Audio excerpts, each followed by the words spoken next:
is about how to offset or to stop an asthma attack. Well, I've dealt with asthma since I was a baby. I'm still dealing with it now. Actually, I had an asthma attack a few days ago, but I'm going to try to help some of you guys offset it, or, you know, calm it down, or in some cases stop it once it starts. Disclaimer, this may not work for everybody. I'm just giving you ideas of things that I've used that have worked for me or worked for other people. Disclaimer once again, do not use this if you feel like it's not going to work or you don't want to take the chance. Okay, so I'm just giving ideas. Okay, so for one, you got to see when your asthma attacks are triggered. Like, sometimes it can be weather, sometimes it can be dust, sometimes it can be animals, sometimes it can be you worked out too much, or you did too much, or you're stressed about stuff and you can have an asthma attack. So you have to kind of watch that and like talk with your doctor. I done had it so many years, I kind of know my triggers. Usually when I'm upset or the weather changes. The weather change has a lot to do with my asthma. I know people that are allergic to like pollen. Sometimes pollen can start up my asthma attack. I get overheated. Even cold weather can do it too. Some people like usually think asthma is triggered by overheating all the time. No, sometimes cold weather, like during the winter time, can trigger asthma attacks. So I'm going to give you some things that I use to kind of help. Everybody knows the inhaler. If anybody that has asthma knows inhaler for a lot of people works. Sometimes it works for me, sometimes it don't. It kind of varies on what's going on. And usually you want to try to catch an asthma attack right at the beginning as far as an inhaler go. You want to catch it right at the beginning. Now, oxygen tank. Sometimes doctors give you an oxygen tank, or you have to order one to sleep with it. It helps you keep from having an asthma attack in your sleep. It helps you breathe. Or a lot of times when we have asthma attacks, we can't really catch our breath or can't figure out how to breathe. This kind of helps you figure out how to breathe. It kind of breathes for you. I'm going to put it that way. Now, coffee. A lot of people like coffee. Usually I thought heat would kind of, no. Coffee helps. There's something inside of coffee. I learned this from my grandma. I don't know exactly what it is, but I learned this from my grandma. Drinking coffee helps asthma. But you have to catch it at the beginning. You feel the asthma attack coming on, go ahead and make you some coffee right then. Drink it. It doesn't matter if it's black or how y'all sweeten it up and stuff. I don't drink coffee normally. I just do it for asthma attacks. And it's good for that because it opens your airways. Now, to drink just anything hot like some tea or to drink some hot cocoa, that's not going to work. It's something inside of coffee and it being hot that helps with your asthma. Like I said, make sure you do that right at the beginning of your asthma attack. Another one is when it's cold outside. Cold air pulling in is just something about the cold air that's outside. Remember I said cold air because not all cold air is necessarily bad for asthma. Sometimes it can help you, but we're going to get back to this. Cold air outside, so you want to wear a scarf around your neck and around your mouth and your nose. That keeps the cold air from coming in so much. And sometimes it can cause you to, like you suck it in, it just takes your breath away. I've had it happen to me before. You're outside, you're like, and it's cold and it just takes your breath away. Try to keep a scarf around your neck. Make sure you're covering your neck so it don't come in and your nose and your mouth. Okay, now with that being said, remember I said keep cold in my freezer. You have a freezer and you're having an asthma attack. This is not going to necessarily stop your asthma attack, but it's going to kind of calm it down. Stick your head in a freezer and suck in some of the cold air, but you got to do it in long breaths, in and out.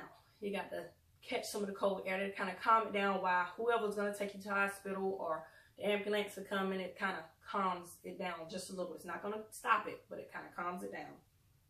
Of course, medications, doctors can give you certain medications when you feel it coming on, and some doctors can give you medications that prevent it from happening.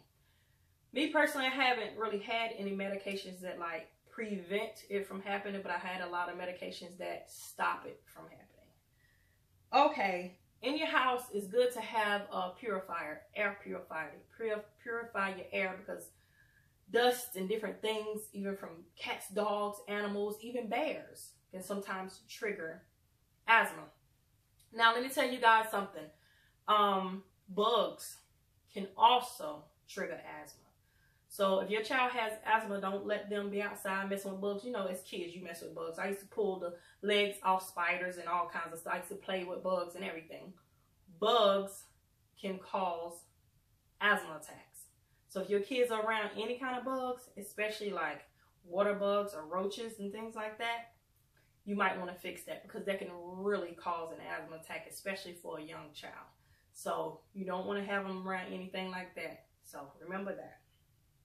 So have an air purifier, you know, keep your air clean, all the dust and stuff. You know you're going to have dust and stuff in your house, so purify your air. Okay, asthma nebulizer. It's a breather machine. I've had to do it plenty of times. It's real good. It's like kind of like the medicine that's in an inhaler, but a little bit stronger, and it comes in a mist form, and it gets into your system a little bit better, a little bit faster. It kind of makes you drowsy. So usually after you do this, you kind of don't want to do nothing like right after, but it really helps you. And some people have it in their house. I have one, and some people have to go to the doctor and use it, but I have my own, so I wouldn't have to keep going back and forth to the doctor. It's not cheap, but it's worth it. When you put 2 and 2 together, if you have a child or you're a person that has asthma and you have asthma attacks a lot, keep one in your house. That's the best thing you can do, because if you start adding up them doctor bills, guess what? Your doctor bills gonna be more than buying one of these yourself. So I would invest in the air purifier and the nebulizer. Like, I would invest in that. And if you need an oxygen tank like I did, then get one of those too. Okay. And old school people used to tell you, get a paper bag and breathe in there because you can't breathe. It's anxiety, or you have an attack or whatever. To a certain extent, that is true. Paper bag is not going to clear up your asthma. It's not going to stop your asthma. It's not going to stop you from having an asthma attack. What it does for you is it controls your breathing. That's what it does. Because they like to tell you to blow out, suck in. So then when you're doing that, you're realizing that you're not breathing the way you're supposed to. Because when you have an asthma attack, you're panicking because you can't breathe. So you like that. And a paper bag kind of slows you down. So you go. That's what that does for you. It kind of helps you out until you get to either the hospital, or you get to your machine, or the ambulance come and get you. It kind of helps with that. It doesn't stop your asthma attack, but it kind of helps with that. So guys, leave comments below of any situations you had where you had an asthma attack and you didn't know what to do, or leave comments below of different methods that you've used that you know helped you or helped somebody else, or some, you know, something like that. We need those. I need them, because like I said, I have asthma, and then this can also help people that have asthma, you know, try different methods that may help them out. So, you know, like I said, disclaimer, this stuff may not work for you, never work for you, may not ever work for you, but you know, it don't hurt sometimes to try, especially if you're in a situation where you're home alone and you have nobody to help you. Some of this stuff could possibly save your life. You know what I'm saying? So if you don't want to try it, I get it. I get it, because, you know, asthma is something serious. You can die from asthma, so it's serious. But, you know, if you're by yourself and you're like, oh my gosh, I got a paper bag, let me kind of slow this down, or I can run to my freezer and kind of breathe in, or, you know, just different stuff, and preventing yourself from having one by wearing a scarf and stuff like that. So, you know what I'm saying? Having all these machines and stuff already at home is a big help. I'm telling you, my life has been saved with a lot of these machines by having it at home and not waiting on an ambulance to come get me. Okay. All right, guys, like I said, leave those comments below. Give me a thumbs up on my video. Subscribe to my channel if you hadn't already. Make sure you go subscribe to my other channel. Make sure you check me out on social media. I'm on Facebook. I have Facebook, YouTube. I have Instagram. I have, what else? I have Twitter. I have Snapchat. Go check out my other video for the question and answer. I have that video up too. All right, guys. Thank you guys for watching. Be blessed. And keep people in mind that may have asthma. They may need this, or they may need your comment. Thank you. Be blessed.